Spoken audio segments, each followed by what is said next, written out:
श्री स्वामी समर्थ परब्रह्म ग्रंथाचा भाग 106। स्वामी सहजपणे बडोद्याला येणार नाहीत अशी तात्यासाहेबांना खात्री झाली होती। स्वामी जर सरळ येत असतील तर त्यांना फसवून बडोद्याला नेण्याचा बेत तात्यासाहेबांनी सेवेकरांच्या मदतीने आखला होता। बेत असा होता की स्वामींना म्यानात घालून गपचूप वडपगावत न्यायचे आणि तेथून आगडीत बसून त्यांना बडोद्यात उतरायचे। सर्वांना या बेताला मान्यता दिली होती, पण प्रश्न असा होता की स्वामींना म्यानात कसे बसवायचे। एके दिवशी चोळाप्पा स्वामींना म्हणाला, स्वामी चला म्यानात बसा, जरा फेरफेकटा मारून येऊया। थोड्याशा पैशाच्या आमिषा कारणामुळे चोळाप्पा खूप मोठी चूक करायला निघाला होता। माणूस पैशाच्या मोहापायी काय करू शकतो याचे उदाहरण म्हणजे चोळाप्पाच होता। पैशाच्या मोहापाठी प्रत्यक्ष परब्रह्माला फसवण्याचा प्रयत्न केला जात होता।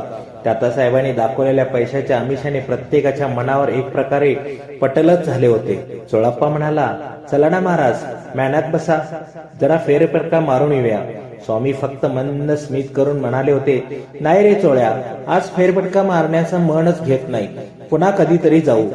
एक दिवशी सुंदराबाईंनी आग्रह धरला होता, महाराज बसाना म्यानमध्ये, आपण राजवाड्यात जाऊन येऊ।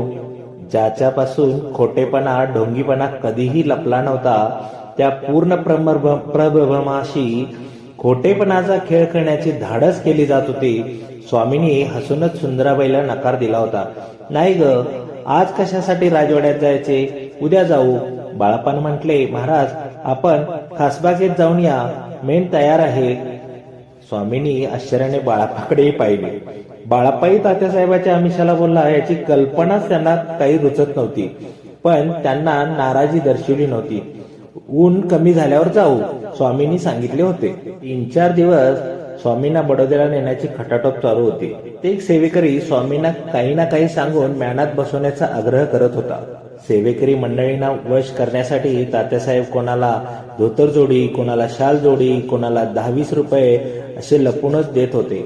स्वामींनी आपल्या भक्त मंडळींना अधिक परीक्षा घेतली नव्हती। एके दिवशी ते चोळाप्पाला म्हणाले, चोळ्या चल फेरफटका मारून येऊ। सुंदराबाई समोर आल्या, सुंदराबाई चल राजवाड्यात जाऊ। बाळाप्पा समोर आला, बाळाप्पा चल खासबागेत जाऊ, मेन कुठं आहे। स्वामी समर्थ म्यानात बसायला तयार झाले या वार्तेने सारे सेवेकरी खुश झाले। यानंतरची कथा आपण पुढील भागात ऐकू। श्री स्वामी समर्थ। जय जय स्वामी समर्थ।